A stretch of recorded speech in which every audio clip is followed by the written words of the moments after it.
¿Qué tal a todos los BitLovers? Bienvenidos a otro episodio de Bitcast, donde traemos el futuro a las personas. Y en esta ocasión traigo a dos invitados con una larga experiencia y conocimiento sobre el mercado económico y bursátil, y ahora actualmente en blockchain y cripto. Y créanme que los temas que vamos a tratar hoy van a ser de vuestro interés, van a ser muy interesantes.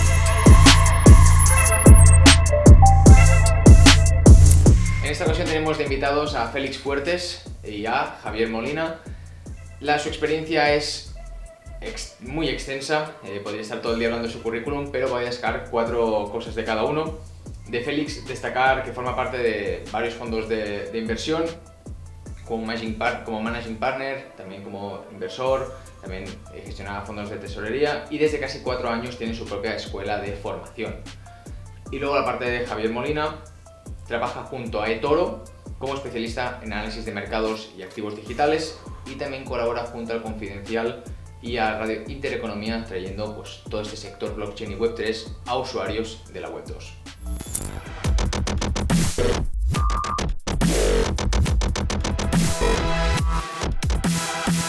Así que nada, bienvenidos y gracias por estar aquí, un placer. Gracias, Guillem.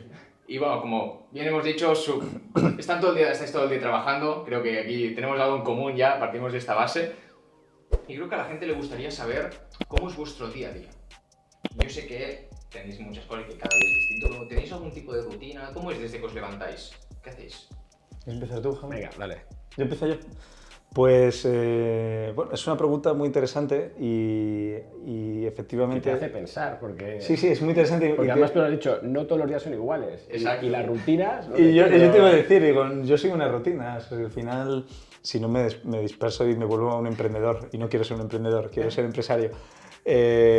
No, pero sí que cuando empiezo generalmente me suelo quitar la parte de deporte de encima para tener todo el día libre para poder trabajar hasta donde tenga que trabajar, o muchas veces cuando tenemos webinar o hacemos creación de contenido pues se extiende mucho al final del día. Entonces empiezo el día muy por la mañana haciendo deporte, desayuno, me miro las noticias y me pongo a mirar también cómo están los activos que estoy invertido, pues también un poco los mercados financieros. Y ya me pongo a chatear en los grupos de Telegram que tenemos pues, con la comunidad que gestionamos en formación en inversión o directamente con diferentes pues, clientes o proveedores con los que tengo que hablar. Y ya a partir de ahí, pues a trabajar todo el día hasta... Un poco freestyle, ¿no? lo que surja, ¿no? Un poco freestyle, sí. Luego ya, pues normalmente yo también estoy los lunes y los viernes, bueno, he estado con Intereconomía. Al igual que Javier, pues he producido también programas de radio ahí. Y bueno, pues normalmente los lunes y los viernes suelo intervenir en la radio, en los martes en otros medios de comunicación, los miércoles es el único día que me dejan tranquilo. El día de fiesta, ¿no? Sí, el día de fiesta. Y bueno, pues normalmente, sí, a veces trabajando. O sea, es que si media jornada, ¿no? Lo que dicen. Media jornada y un poquito más, ¿no? Es decir, 12 horas al 12 día. horas y un poco más, ¿no? Sí, vamos. No tengo hijos como Javi, por lo cual Sí, me puedo permitir eso. Eso te cambia la vida. Me puedo permitir y ahí eso. sí que te metes otras rutinas. ¿Y tú, No, en tu caso? yo también, a ver, una cosa coincido y es que yo tengo mi momento de deportes por la mañana, lo que pasa es que yo duermo poco, yo duermo, 5 horas, con lo cual a las 6 estoy ahí, ya eso es un tema de la edad igual, ya tal.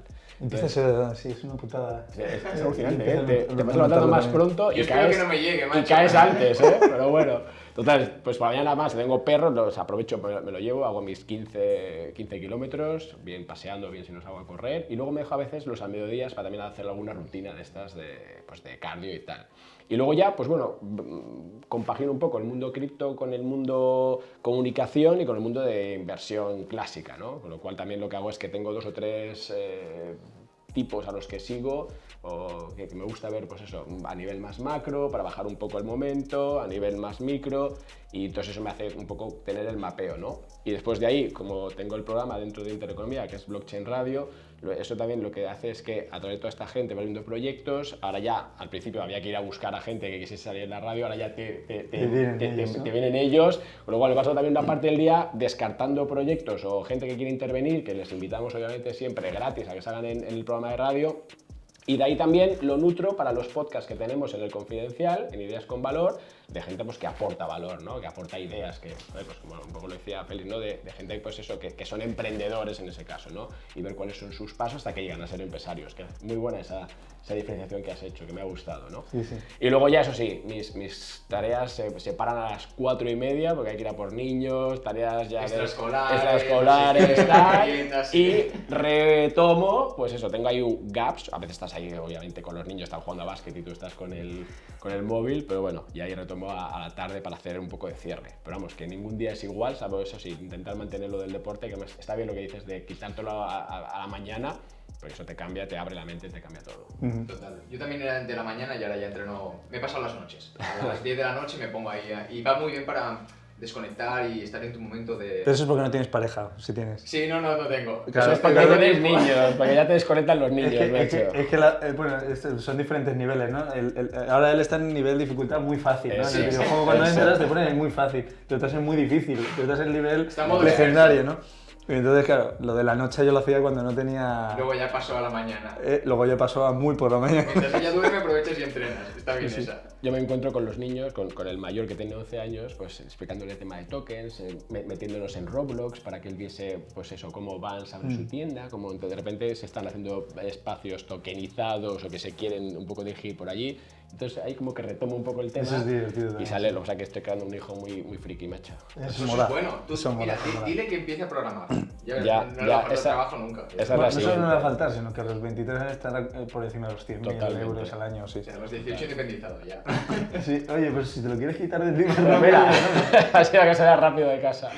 Y en vuestro caso, ¿cómo llegó la tecnología blockchain? O sea, ¿cómo fue vuestro primer impacto?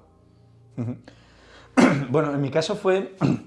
O sea, yo estuve trabajando en un broker de divisas mayorista y bueno, estábamos trabajando... me incorporé en el área de compliance, al final acabé expandiéndome al área de operaciones y un día nos vino el director financiero que teníamos que hacer un envío, una remesa para hacer una cobertura a un cliente en otro país y el banco que teníamos en ese momento nos bloqueó la transferencia a 3 días, ¿no? Y además llegamos tarde a hacer esa cobertura, pues bueno, se deterioró un poco el valor de la tesorería, o sea, el valor de las mercaderías de ese cliente. Tampoco demasiado, porque afortunadamente el mercado de divisas no es excesivamente volátil, pero bueno, ya fue un 1 y pico %, y ya es considerable pues para el margen, ¿no? Y entonces, pues dándole una vuelta, digo, joder, ¿por qué tenemos que estar expuestos a... ¿Cómo es posible, ¿no? que un banco que sabe nuestra actividad, que llevamos trabajando con ellos, nos bloquee 3 días, ¿no? Y bueno, pues curiosamente, además, fue como cosas del destino. Yo creo que en mi vida han ido llegando cosas porque cuando tenían que llegar. En el WhatsApp me viene un grupo y me viene una persona a hablar de Bitcoin y de las ICOs en 2016. Y le escribo, le digo, oye, ¿me puedes contar un poco más sobre esto? Y me dice, bueno, Bitcoin... Y cuando me lo cuenta pienso, hostia, si usáramos cripto para hacer el movimiento del capital, nos eliminaríamos el intermediario y entonces siempre llegaría el capital a tiempo. Y bueno, pues así es como llegó a mi vida, ¿no? Bitcoin básicamente y en términos generales la tecnología blockchain, que es lo que me interesaba. O sea, Bitcoin era básicamente el medio o el activo digital que utilizaríamos simplemente para hacer esa transferencia, pero es la tecnología en sí. Que al final es lo que todo el mundo ve y luego descubres la parte de abajo, ¿no? Claro, pero fue la parte de abajo la que nos interesaba y entonces la presenté al consejo de administración y nada más entrar, como lo tienen en el orden del día, nada más entrar, pues el presidente de la empresa me dice, oye, que no hace falta que lo presentes, que no lo vamos a utilizar. Y me quedé, joder, pero déjame contarlo. No, porque se utiliza para el blanqueo de capitales, para financiar el terrorismo y tal. El clásico. Fue muy divertido esa respuesta porque dije, hostia, me he venido aquí a la oficina, me preparo una presentación, lo tenía todo cuadrado, y además era una parte de innovación que le molaba a la empresa, estar en sus valores y tal. y me lo tiraron para atrás. Pero bueno, yo decidí continuar por mi lado y ahí ya es cuando... Y aquí estás. Ya es cuando ya crecí, sí, bueno. aquí estoy, sí. Además, esa sensación la hemos tenido yo creo que muchos de los que estamos aquí desde el principio, ¿no? Los recién llegados, ¿no? Que es eso, el que te tomen como loco y que te despachen rápido, ¿no? Sí, además es que entra dentro del sesgo de... Total. El sesgo de autoridad, ¿no? Tú desconoces, aparte esto es peligroso fuera. Sí, te viene la típica. A mí me llegó por noticias, claro, yo lo descubrí en 2018, justo pues, cuando todavía estaba de 20.000 PAM. Y claro, me vino un amigo de la universidad, oye Guillem, Bitcoin no, porque la minería. Y yo había leído antes las 4 noticias que habían salido de burbuja, criminales. Y claro, yo en mi mente pues tenía esa imagen y yo fue de los que lo criticaba. Y luego cuando me puse a mirar, dije, los ojos se me pusieron como, se me dilataron y dije, esto es la hostia. O sea, lo que dicen no tiene nada que ver con la realidad. Bueno, el Grupo de Acción Financiera Internacional, que es el que emite las recomendaciones, lo creo el G7 para supervisar recomendaciones para los países, para la normativa de prevención de blanqueo y financiación de terrorismo, saca un informe todos los años. Y ese año, precisamente, una de las cosas que yo iba a sacar en el consejo era que el 40% del blanqueo de capitales se había hecho en efectivo, que era nuestro negocio, y el 0,5% se había hecho en cripto. Pero bueno, sí, o sea que al final si vas a la objetividad, pues es aplastante, ¿sabes? Que realmente hay una diferencia considerable y que no se consideraba como una alternativa real para el blanqueo porque es trazable, ¿no? Y eso se ha acabado demostrando y la misma FBI en Estados Unidos ha hecho sus comunicados cada vez que ha conseguido intervenir y extraer bitcoins de una billetera o criptomonedas, lo comunica. Vamos, es que lo sabes, o sea, lo ven todo. Game over. Es una cosa que es game over ya, sí. Y en tu caso, Javier, ¿cómo llegó tu vida? Pues mira, yo vengo de, o sea, ahí caigo en 2016, culpa de Alex Preuschak, porque me invitó a hacer la parte de inversión del libro Blockchain, la revolución industrial de Internet, que fue pionero en español, fue la parte. Y oye, macho, dice, oye, ¿por qué no metes Bitcoin, activos digitales, en un portfolio diversificado? Yo dije, joder, eso fácil, ¿no? Escoger aquí al final, pues hacer una macro, pim pam, coges datos, en vez de coger el S&P, metes el Bitcoin, sacas, pones Ethereum para dar un poco de alegría y ves como en una frontera eficiente, clásica, cómo se comporta. Y me digo, ostras, esto está totalmente descorrelacionado. O sea, es que meter un 5, un 10% te mejora tu rentabilidad de riesgo. Digo, hostia, esto... Y mientras tanto pasaba esto, tenía que hacer luego, pues ya le dije, oye, voy a hacer variaciones, pues poniendo ya pues control de volatilidad, qué pasa si, pues claro, volatilidad del 100%, ¿cómo trabajas, no? Entonces, vaya, pues voy a poner que es cuando baje de 80, no sé, y fui optimizando, cuando baje de 80 entras, cuando salga de 110 sales, bueno, al revés, porque es cuando sube la volatilidad, que es cuando cae, tienes que entrar, y cuando bajas, cuando tienes que salir. Entonces vas poniendo métodos para hacer gestión de riesgo. Entonces contraté a un tipo que trabajaba conmigo en el banco y dije, oye, hazme tú esta macro, bueno, tener yo que estar aquí bajándome, que no sé interpretarlo, pero no sé hacerlo. Y entonces, claro, pues Bitcoin pasó en aquel momento de $700, que es lo que está en el libro, a casi 3.000, macho. Entonces, yo tenía que pagarle un Bitcoin. Dije, te iba a pagar un Bitcoin, tal. Y claro, y eso me hizo, pues claro, de repente estaba haciendo mis cálculos, se me estaba yendo de precio, pero así, al mismo tiempo, los datos que íbamos metiendo, pero no deja de ser una media móvil que vas moviendo según el periodo que cojas, pues salía bien. Y decía, joder, macho, esto hay que... Y bueno, acabamos, y por eso te decía lo de antes, acabamos en Bankinter, en la gestora de Bankinter, con una persona con mucho peso en el sector financiero, presentándoles, oye, hay que crear un fondo de inversión donde tengamos, o algún vehículo de inversión, donde tengamos activos, donde tengamos Bitcoin dentro, ¿no? Y explicándoles toda esa parte financiera que se utilizaba. Obviamente nos echaron a patadas, ¿no? Con buenas palabras, eso sí, porque estábamos presentados, ¿no? Pero ahí ya fue cuando caí, ¿no? Y entonces ahí pues ya me metí y bueno, pues yo vengo más de cómo estos activos pues vienen a mejorar un portfolio, ¿no? Todos hemos empezado, o sea, Bitcoin es como que te introduce al blockchain y luego te quedas la parte más empresarial. En nuestro caso ha sido empezamos por la especulación y te quedas luego por la tecnología, las aplicaciones. Antes hemos hablado de que, bueno, en tu caso, Félix, llevas la parte de tesorería de un proyecto, también eres managing partner, de varios fondos de inversión. ¿Cómo es gestionar la tesorería de un proyecto? Vale. Bueno, primero hago una pequeña puntualización. Soy el socio principal de Bitoken Capital, pero luego soy inversor o formo parte del comité de inversión de otros fondos de inversión, pero no soy el socio principal. Ok, vale. Soy el socio principal de Bitoken. Y luego la gestión de la tesorería, el liderazgo del área de inversión es en RAN.app o RAN Protocol. Y bueno, la pregunta es, ¿cómo es gestionar, perdona? Sí, ¿cómo es gestionar la tesorería de un proyecto? O sea, ¿cuáles son tus labores o retos o...? Vale, lo principal siempre cuando empiezas con un departamento, un trading desk, es tener claro cuál es el objetivo de la empresa y cómo adecuarte a la empresa, ¿no? Es decir, cuál es el apetito al riesgo que tiene. Y esa es la primera premisa que construimos siempre cuando hacemos la gestión de la tesorería.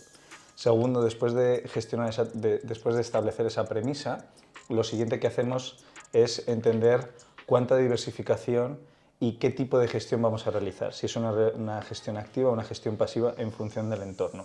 Por ejemplo, esto ha sido curioso, ¿no? Porque RAN es una empresa que empezó, es una fintech que empezó y se ha financiado considerablemente, se ha financiado muy bien, y empezó con la idea de conectar DeFi con un entorno real, un entorno financiero, ¿no? Pues en vez de ofrecer productos financieros que estén más relacionados con renta variable, renta fija en mercados tradicionales, pues se ofrecen productos que estén más metidos dentro de DeFi. Oye, pues si en AAVE hay unos préstamos en dólar al 7%, pues nosotros hagamos eso, ¿no? Intermediemos en eso y nos convertimos en un neobanco, entre comillas. Claro, todo esto, toda la ronda y toda la construcción se hizo durante 2020-2021 y todo esto sin llegar a plantear o llegar a pensar, bueno, entre comillas llegar a plantear o pensar, porque yo creo que era una profecía autocumplida, que era que Terra colapsara, ¿no? Es decir, al final el hecho de que dieran un 20%... te iba a preguntar, que esto es muy bonito, ¿no? Claro. Esas herramientas que conectan DeFi con el mundo clásico, pero ¿cómo evitas el caer en uno de esos sistemas? Bueno, a ver, por ejemplo, en el caso de Terra... A ver, todos... A mí poco que mirases, ¿no? Pero bueno. Eso te iba a decir, o sea, por ejemplo, yo creo que al final, para construir una tesorería o para gestionar tesorería, ya sea de una entidad financiera, porque al final la única diferencia o la diferenciación más notable a la hora de gestionar tesorería es los activos bajo gestión, si puedas generar divergencias en la rentabilidad. Si a más activos que gestiones puedes mantener el nivel de rentabilidad que estás manteniendo o si tienes que diversificar. Para mí ese es el punto más diferenciador, porque todo lo demás, el enfoque, el cómo ejecutas, el cómo diversificas, el cómo realmente decides que aquí vas a hacerlo de forma pasiva o activa, eso se puede aplicar también a una cartera minorista, o sea que básicamente es un poco el mismo enfoque. Pero, por ejemplo, en el caso de Terra, si tú tienes un pensamiento más de riesgo, por ejemplo, yo en la empresa, a mí me decían, oye, vamos a poner parte de la tesorería en Terra. Y yo como soy un pesado y aunque tú seas el CEO o el fundador, me la pelas, es decir, es que me da lo mismo que seas el dueño. O sea, a veces me viene el director de operaciones, es que claro, eres el fundador y hay que hacer lo que él dice. Pues lo siento, entonces esta no es mi empresa. Esta no es mi empresa, tío, porque yo tengo que hacer lo que yo considero que es lo mejor. Y... Hay que tener tablas para llegar a ese nivel, ¿eh? No, tampoco se crean los oyentes que uno llega ahí y ya dice eso. El primer día, oye, no, esto no va a funcionar así, exacto, cuidado, ¿eh? Tiene que haber bagaje. Sí, eso es verdad, ¿eh? Eso yo lo aprendí que eso te lo daban aprendí de muchas mi jefe. orejitas por el camino. Yo me llevaba un mini collejas, te lo diré antes. O sea, estuve 5 años en Eurodivisas y mi jefe, que les mando un abrazo, si ojalá vea el vídeo, se lo mandaré a Javier, que el tío estuvo tocayo. El tío, joder, me dio una cantidad de hostias que he aprendido, o sea que sí, la verdad es que tengo que agradecerle a él. Y entonces la parte de Terra, por ejemplo, que fue la primera parte en la que ellos querían empezar a conectar DeFi con la parte de neobanco, pues claro, si tú ves que el modelo económico se sostiene en la liquidez de los exchanges, porque realmente el fondo era extraer liquidez del exchange.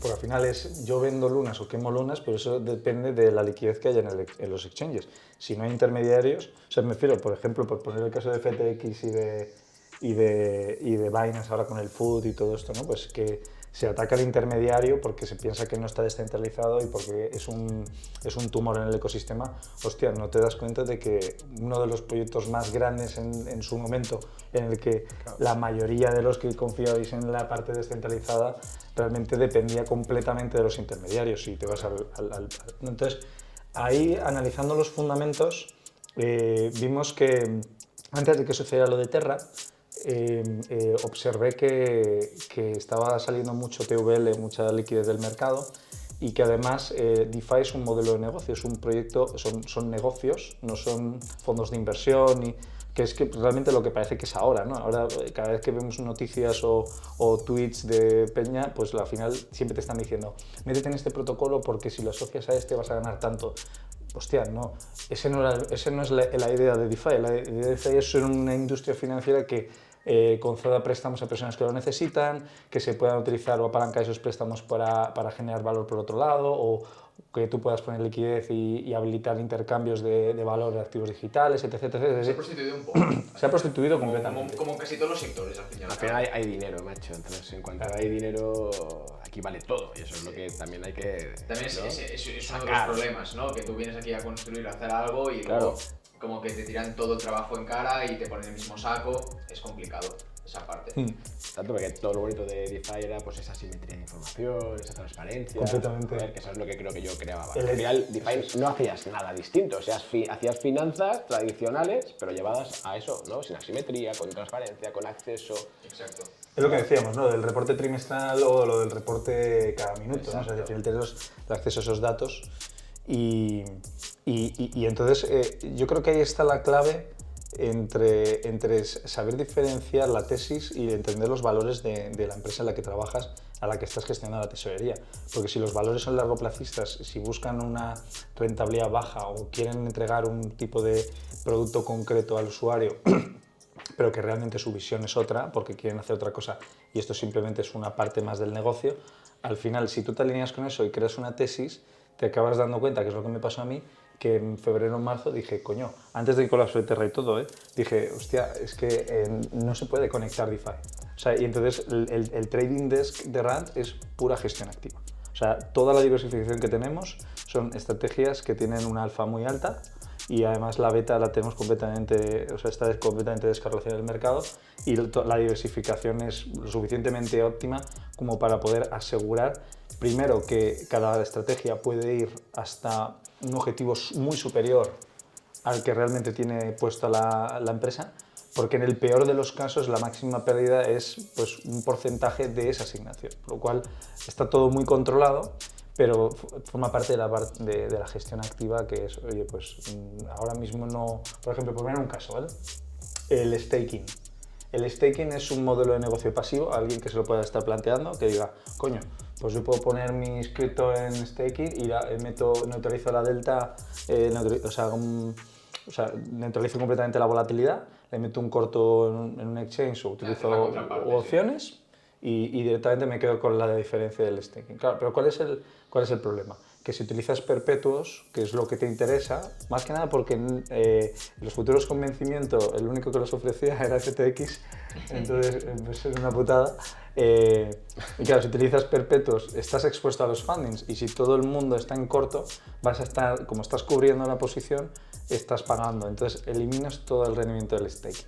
Y entonces ahí es donde está en la parte de hostia, pues es que hasta una actividad tan concreta como es la gestión de la rentabilidad pues a través de un staking tranquilo se queda completamente anulada por un mercado bajista. Entonces ya se vuelve algo cíclico, es difícil y uno pues tiene que presentar una tesis más, yo creo que más activas. Bueno, ya estamos viendo que parece fácil, o sea, gestionar una tesorería es más jodido, complicado de lo que parece. Tiene muchos... y que tienes que mirarte todo muy bien antes de tomar una decisión. Y la pregunta que tengo va bastante relacionada y va para los dos. Cuando analizáis un proyecto, a la hora de decidir si invertir, no participar, como socio, como advisor, lo que sea, ¿cuáles son las claves que analizáis o los puntos claves que os dicen, oye, pues considero que vale la pena este proyecto? Y luego las red flags. O sea, la parte buena, o sea, los 4 puntos clave que dices, me gusta este proyecto y los que no. Yo siempre empiezo con el tema de la utilidad. O sea, al final, ya que yo lo decía antes, yo invierto más en infraestructura, proyectos me gusta verlos para al final entenderlos y ver hacia dónde va la industria, si quieres, porque cuanto más se va hacia una tendencia, dígase gaming o poner NFTs en gaming y demás, pues más vas viendo las grandes directrices, pero me gusta ver cuál es la utilidad, ¿no? Yo siempre digo, oye, esto yo lo utilizaría, vale, y eso no basta, porque al final yo puedo ser más o menos friki, oye, la gente que conozco, la gente que está en nuestras comunidades, ¿la utilizarían? Entonces, si a mí me sale una duda, ya me lo quito. Y más ahora que tenemos aquí proyectos todos los días. O sea, en Blockchain Radios que nos llegan 10 proyectos a la semana para que los saquemos, para que los contemos, ¿no? Eso también es bueno, ¿eh? O sea, que ese es un indicador sano de que se está siguiendo, o sea, se está construyendo igual. Sí, eso está genial. ¿No? Con lo cual es la utilidad. Entonces, luego ya vas viendo quién es el equipo. O sea, al final esto no deja de ser personas impulsando, igual que entiendo que una startup clásica o si no hay un equipo detrás, macho, que conozcas o que tenga, joder, no hace falta que sean conocidos, pero que tenga, joder, este tío se lo ha currado. Además, hoy en día tienes herramientas para ver quiénes son perfectamente. Tienen un recorrido... No te puedes equivocar, macho, o sea, tal, pues oye, hay buen equipo, vale. Luego, ¿cómo piensan eso? Pues ¿cuál es su hoja de ruta? ¿Sobrepromete o no sobrepromete? El tío que empieza a contarte que va a hacer aquí el metaverso en pasado mañana, ya fuera. Entonces, realmente son cosas muy sencillas, en el fondo, así como la parte de tesorería que ha contado antes Félix, parecía que, hostia, que hay que ser muy listo para hacerlo, que en el fondo, también por bajar la palabra, es oye, diversifica, entiende lo que haces, macho, y juega con las herramientas que tienes. O sea, esto no es, igual que en bolsa, no es comprar acciones, macho, tienes opciones, puedes vender volatilidad, puedes hacer cosas que no son tan complejas, o sí, no te vayas a macho a cosas, ¿no? Súper difíciles que al final no acabas, ya pierdes el control, el control, perdón. Con lo cual es eso, es poner esos puntos, ¿no? Y las red flags son cuando eso no se cumple, ya te lo dice, ¿no? O cuando te sobreprometen, o cuando UST te está pagando en base a las reservas, macho, pues vas viendo que sí. ¿No? Y encima tienes gráficas en tiempo real, que es lo que tú decías, que te da, y dices, hostia, esto no puede ser, ¿no? Y todos nos hemos comido de esas, pero de ahí es aprender para ir creándote una narrativa. Al final, un poco ahí, Guillem, tienes que saber qué estás haciendo, macho. Es que parece muy obvio, pero luego la gente se olvida. Yo es que me encuentro con tíos, joder, ¿cómo puede ser que entidades, no tú y yo especulando, hayan caído en FTX, macho? O sea, ¿qué due diligence se ha hecho para entrar en ese token o para utilizarlo? ¿No? Pues son cosas que muchas veces... Sí, como yo he pedido disculpas a esos inversores. Mandó una carta y de hecho expone que Osecuo ya no tenía los suficientes recursos.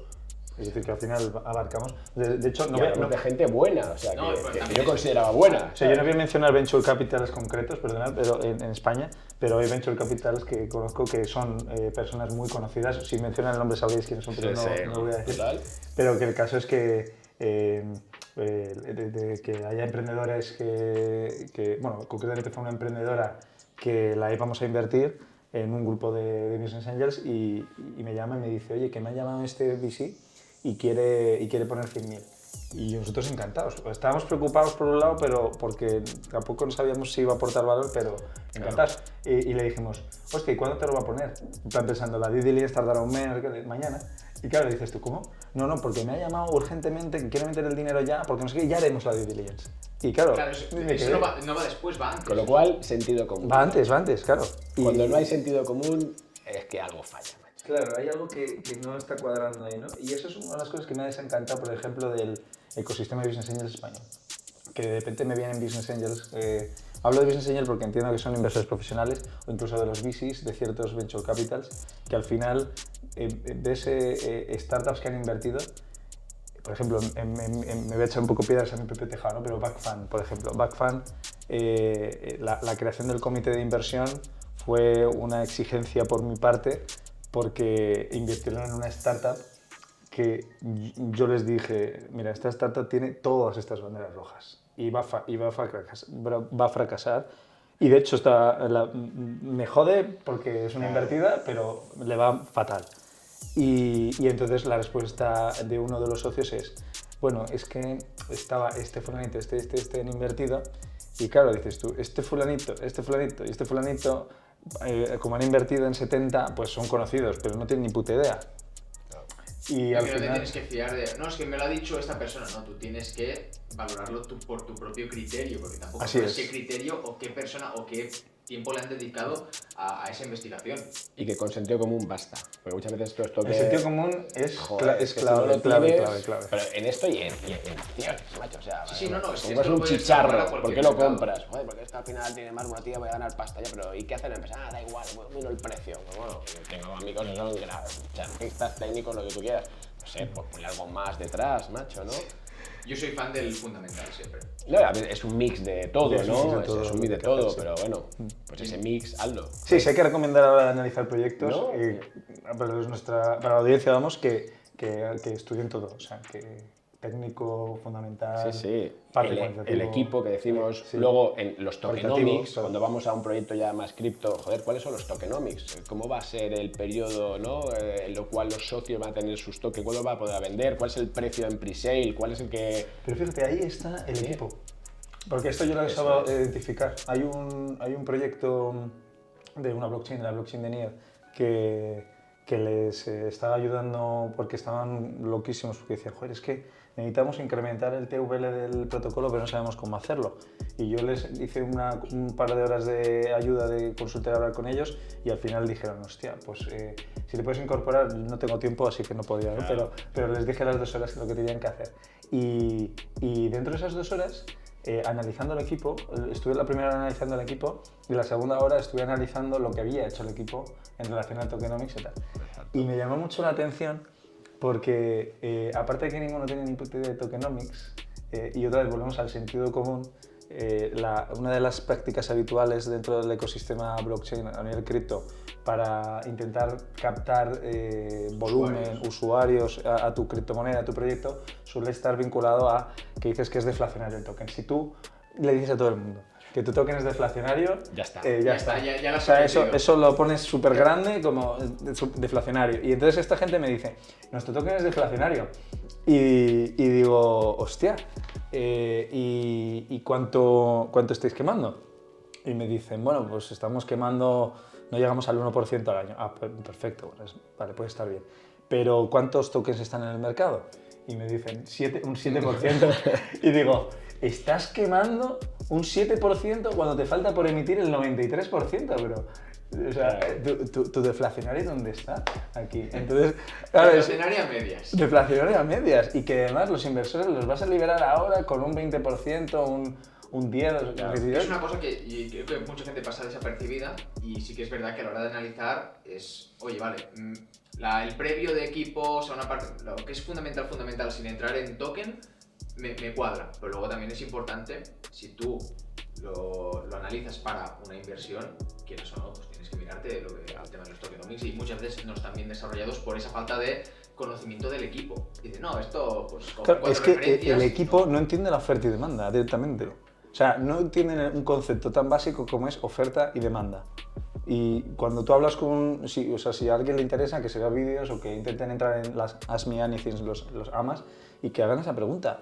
Oye, ¿cómo tenéis pensada la liberación del token? No si el token va a tener utilidad o no, simplemente cuéntamelo. Porque si la liberación del token la vas a hacer muy agresiva, es que no tiene ninguna lógica. O sea, tus inversores en pre-sale van a perder Exactamente. pasta. Con lo cual, si unes que esto no tenga utilidad, más esa forma de distribuir, haces- ya está que nos queda, ¿no? Esto me recordaba un poco bajando a Bitcoin, cambiando un poco el tema, había, pues, buscando modelos de valoración, de descubrimiento de precio, ¿no? El famoso stock to flow, que Sí, parece que de plan funcionó, B, ese. ese de plan B, ¿no? Que funcionó durante mucho tiempo. macho. hasta A mí me bloqueó. Bueno, sigue me intentando bloqueó. que funcione. Sí, sí, Sigue sí. intentando que funcione. Claro, Sí, sí. a ver, tío, entonces a mí me bloqueó en Twitter, yo que tampoco soy nadie en Twitter, pero bueno, Hostia, qué tal. fuerte. Sí, sí, porque le hice una pregunta y dije, oye, macho, pero aquí tú te olvidas de una cosa, ¿no? Que es la demanda, o sea, ¿cómo vas a incorporar la demanda en el stock to flow? Porque es bonito aplicar, oye, la oferta la sabes cuál es el momento, pero, joder, ¿y esto cómo lo vas a medir, no? Entonces, pues, estuvimos ahí un poco hablando y al final dije, mira, fuera, tal, y dije, mira, esto no funciona, o sea, llega un momento que no funciona porque tienes toda esta tirada, toda esta llegada, pero en cuanto esto baje, un mercado bajista,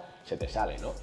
Y al final, pues bueno, me tiene ahí bloqueado, pero que viene a decir eso, ¿no? Entonces, en un proyecto es lo mismo, macho. O sea, ¿cómo vas a...? O sea, ¿cuáles son esos tokenomics? Que no es más que al final cómo se va la política, ¿no? De cómo te financias, cómo lo vas a tratar, cómo lo vas a distribuir. Y esto, ¿y cómo es la demanda? Eso le interesa a alguien, ¿no? Si es tan fácil como eso, macho. Es que pero muchas veces yo tengo una nos pregunta complicamos. del mundo tradicional, los tokenomics, ¿cuál sería el símil? O sea, ¿tiene algún símil en el análisis de una empresa bursátil? Sin contar con que las propiedades son completamente diferentes, sería el símil a las acciones. Vale. Sí. O sea, yo totalmente ignorante de la bolsa, por eso pregunto, digo... Sí. O sea, por ejemplo, uno de los problemas, o sea, una de las cosas que podemos ver una similitud y por lo que se ha dicho durante muchos años que muchos proyectos iban a ser enjuiciados o que eran scams, no porque el proyecto en sí fuera un scam, ni siquiera porque el token fuera un scam como tal, sino porque, bueno, de hecho es lo que ha pasado con FTX realmente. O sea, que FTX es el reflejo de algo que aún no se ha curado o no se ha resuelto, que es el proyecto se financia, recibo financiación en dólar o en Ethereum, pero que luego lo vendo porque hay liquidez, o en Bitcoin, y luego, por cosas de la vida, asigno un 20% de mi tesorería, de mi propio token, a autofinanciarme. Y dices tú, hostia, ¿cómo es posible? O sea, es verdad que las empresas tradicionales porque se están cotizando en el mercado secundario tienen autocartera. La autocartera pues la utilizan pues para retribuir al accionista porque, bueno, reducen oferta, luego pues a lo mejor lo vuelven a vender pues para financiarse, etc, pero al final son estrategias de gestión de recursos propios, pero al final no deja de ser parte de la propiedad de la compañía.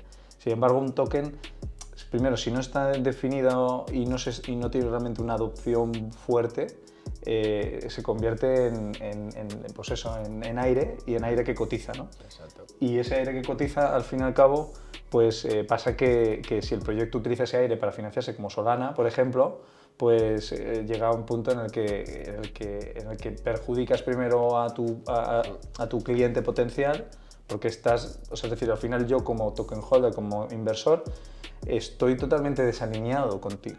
De hecho, es curioso porque llevamos 2 años que en renta variable, o sea, las empresas cotizadas en Estados Unidos están en sus informes, han metido un nuevo párrafo que es alineamiento de intereses de la directiva. O sea, es decir, hay un párrafo que dice ¿por qué la directiva está alineada con sus accionistas? O sea, porque de una manera u otra es lo que está pasando con los proyectos en el mundo cripto, que es, oye, ¿yo cuándo voy a invertir? ¿Vas a realmente hacer una asignación? ¿De verdad tienes los santos cojones de decirme que vas a coger 6 millones y encima para colmo vas a asignar un 20% a gastar tu propio token para contratar a un equipo de desarrollo tecnológico? Entonces tiene que tener una coherencia al fin y al Tiene cabo. que tener una coherencia, no puede ser. Es esa red flag, ¿no? Cuando ves cómo se comporta el equipo, pues bueno, también dices, oye, pues por aquí no, ¿sabes? Claro, es el enfoque del equipo. Por ejemplo, lo que os contaba antes fuera de cámara, ¿no? Que hicimos un meetup con Netlend, que es ahora AVE, en 2017, y bueno, pues las conclusiones o los aprendizajes vienen de que este era de los poquitos equipos que podríamos decir que realmente querían construir, y por eso, de una manera u otra, son lo que son ahora, ¿no? Y creo que es una buena lección, ¿no? Una buena lección para todos los inversores o proyectos, que es, hostia, no pierdas el enfoque, no pienses en ir a forrarte, no vayas a ganar dinero en el corto plazo, piensa en el largo plazo, pues oye, ahora están mis fundadores 1000 millonarios, ¿no? Y ahí yo, un poco lo que te decía antes, ligándolo con esto, ¿no? O sea, yo creo que cuando tú entras en este ecosistema o en cualquier, pues si tienes mundo, sea el de renta variable, sea el de los criptoactivos, vete, o sea, eso está bien, de mirar esos proyectos, pero vete primero a ver dónde o sea, al final qué blockchain están utilizando, ¿no? Pues, ¿por qué? Porque analizar ese proyecto te requiere de mucho más tiempo. Aquí queremos llegar y enseguida meternos en el activo que te pega el pelotazo, ¿no? No, macho, eso no va de esto. Pero como no vas a llegar a ese punto todavía, vete, igual que en renta variable, no compres Apple o Facebook o Meta o lo que sea, porque vete al Nasdaq, macho, y estás al final apostando por ese conjunto, ¿no? ¿Por qué? Porque si va mal una de ellas, al final no te van a afectar a ti, ¿no? Y aquí pasa lo mismo, o sea, yo siempre digo, joder, que muchas veces la gente me dice, oye, ¿pero qué proyectos tienes? Y yo, bueno, pues he hecho ahí mis experimentos, pero yo tengo mis Ethereum, en la parte, si quieres, de infraestructuras o lo que se crean, todos los NFTs, todo lo que va, todo el gaming va a ir, o sea, todo eso va a ir sobre Ethereum. ¿Por qué? Pues porque creo que es la buena. ¿Alguna de estas que hay que meter? Pues bueno, pues igual hago mis experimentos, ¿no? Pero diversificas, vuelves a lo de antes, invierte en infraestructura, entiende la infraestructura, porque si van bien los proyectos, si esos tíos lo hacen bien, si luego se cumplen, ya darás el siguiente salto, ¿no? Entonces es un poco la forma que yo tengo de enfocar desde un punto de vista de inversión, si quieres, y posicionamiento. Luego ya tendrás tu Bitcoin, pues una herramienta financiera con otros objetivos, ¿no? Eso ya como tú quieres. Ahorro en Bitcoin y gasto en fiat, ¿no? Que bueno, pues esa es otra línea. Vamos a cambiar totalmente de tema, pasamos de la gestión a la comunicación. Tú actualmente, Javier, estás trabajando tienes tu propio programa de economía y de blockchain, y también pues, tú has tenido los tuyos y también participas en varios. Me parece curioso y me gusta que en medios tradicionales y en empresas tradicionales se esté empezando como a dar voz a todo este sector de una forma objetiva y con cabeza, ¿no? Teniendo a vosotros como pilares, pues está clarísimo. Cuando empezasteis con estos programas, tanto la parte de startup, que en ese momento también era un poco tabú, y en tu caso de blockchain, ¿cómo os miraron? La directiva, o sea, ¿lo cogieron de buena manera desde el principio? ¿Hubo ese rechazo? ¿Cómo fue? Yo creo que en nuestro caso, como compartimos medio de comunicación, hemos tenido suerte. Yo tengo ahí como cara y cruz, ¿no? Como estoy en varios sitios, por ejemplo, estoy en el Confidencial. Entonces, en Confidencial yo empiezo a escribir en 2016. De hecho, poner en Google, blockchain es el futuro. Lo puse en 2016 y queda ahí, ¿ale? Hombre, por lo menos ahí, ya que es que como aparecen tantos tíos que saben, ¿no? Influencers, que luego tienen 20.000 visitas más que tú y dices, joder, este tío hace 2 años no sabía ni lo que era, ¿no? Pero bueno. Entonces, ahí sí que me miraron raro. Dije, macho, ¿qué vas a hablar tú de blockchain? ¿Qué vas a hablar tú de activos digitales?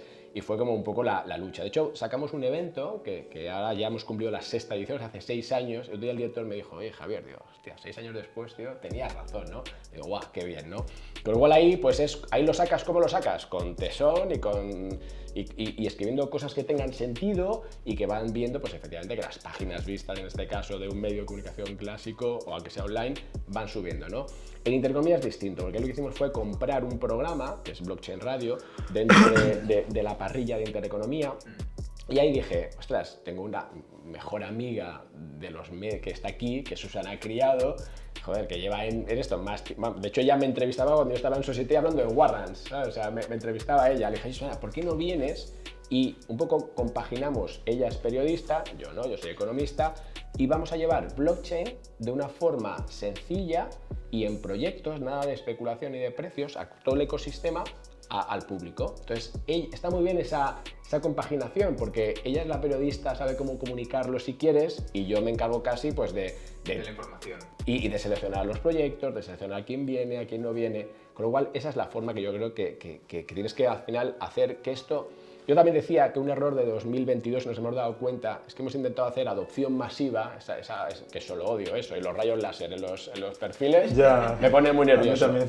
Pero bueno, entonces, digo, es que nos hemos equivocado, hemos querido que todo el mundo fuéramos aquí bitcoins y todos quisiéramos tener esa herramienta que nos permita transferir valor en el espacio en el tiempo de forma no confiscable para todos, ¿no? Y al final hemos visto que no. Que es verdad que hay temas positivos como que, fíjate, los bitcoins que están fuera de las exchanges han bajado 500.000 bitcoins este año. Y algo hemos aprendido, ¿no? Bueno, sí, a base de hostias. Sí, la diferencia entre las entradas y las salidas yo más que de 500.000. He mirado el balance en exchange. Al principio de año eran 2.800.000, ahora son 2.2. Dices, joder, 500.000, tío, eso es mucho curro para que la gente que entienda. De ser pesados al final la gente claro, aprende. pues comunica eso, pero no como que esto es aquí te vas a forrar, porque entonces al final lo que vemos es que no se forran. Comunícalo bien, explícalo bien y la gente, tío, pues, al final todos tenemos esa parte que queremos, ¿no? De rebeldía. Vuelta a los cyberpunks, ¿no? Que eso mola. ¿No? Y sobre todo la parte de comunidad, ¿no? Efectivamente. Y eso es lo que hemos hecho. Con lo cual, la forma es con rigor, con seriedad y fuera de la especulación. Eso es lo que nos ha funcionado a nosotros. Es que también creo que es importante, y creo que también un aprendizaje del 2022 es todo el mundo se fija, lo que decimos el iceberg, ¿no? Se fijan en la especulación, pues luego toda la infraestructura que se está creando, las aplicaciones que hay fuera de las criptos, son muchísimas y la gente no lo ve porque no son noticia en medios, pues en las noticias de toda la vida. Entonces es muy interesante cómo a través de estos programas se va enseñando y se va, pues, oye, que hay más de esto. O sea, mira todo lo que se está haciendo que no se está viendo en gran masa. De hecho, yo mismo me quedo asombrado de las entidades y el dinero que hay detrás, no para especulación, sino para utilizar la tecnología y las distintas variantes que hay en el ecosistema, ¿no? Lo comentaba, o sea, yo estoy viéndolo ahora y dices, joder, y los nombres que están detrás no somos nosotros, o sea, son entidades, lo hablamos con el tema de Microsoft, lo hablábamos con el tema de Facebook, no estaremos de acuerdo o no con cómo lo haya hecho, pero eso solamente son como grandes nombres, pero detrás hay entidades muy tops. Grant Thornton, una de las Big Five, en España tiene un CryptoLab que están haciendo unos proyectos que alucinas, ¿vale? Onis, que es un custodio español, también están dando servicio de infraestructura a entidades que se conocerán ahora del mundo clásico. Y eso no va con si esto vale o no, si me peta FTX. Exactamente. Correcto. Con lo cual, comunicar eso, ya perdona. Sí. Comunicar eso y hacerlo bien, creo que ese es el clave para la adopción masiva bien entendida, ¿no? Sí, no, me parece que haces una gran labor, ¿eh? Y vamos, te doy la enhorabuena. Bueno, aquí no ganamos dinero, nos lo pasamos bien. Quizá por eso también ayude, ¿sabes? Porque a lo mejor estás aquí ya con intereses y tal, pues bueno, te desvías. Te mola y luego ya, si el dinero ya vendrá. Si... Mira, había un tipo que no me caía muy bien y que me decía, hay que hacer bien las cosas y el dinero vendrá después. Y al final, digo, pues tenía razón, ¿sabes? Cuando me decía, este cabrón lo que quiere es no pagarme, ¿no? No, lo que quería hacer es que yo hiciera bien las cosas, tío. Y eso se aplica a todo. A la inversión, a tu vida personal, a tu deporte. Haz bien y luego ya vendrán las recompensas. Lo extrapolas Así totalmente. es. Y ya para terminar la pregunta final, ¿cómo le explicarías qué es la blockchain a mi abuela? Pues yo creo que Javi, estás más capacitado que yo, ¿no? A ver, al final es tan sencillo, porque es una cosa sencilla como decir, tú hasta ahora, cuando estás yendo al banco, ¿vale? O cuando tú me mandas un mensaje, abuela, cuando tú me mandas un mensaje, no me lo mandas a mí, se lo estás mandando a Facebook, a una entidad central, y esa es la que me lo envía a mí, ¿no? Entonces tú ahora tienes una forma de que las operaciones, sea mandar una foto, sea mandar dinero, no pasen por una entidad central, sino que ahora lo que hacemos es que dependemos de que le damos a todos la opción de participar en esa, si quieres, distribución de valor, ¿vale? Sea una foto, que para ti tiene tu valor, o sea una unidad monetaria.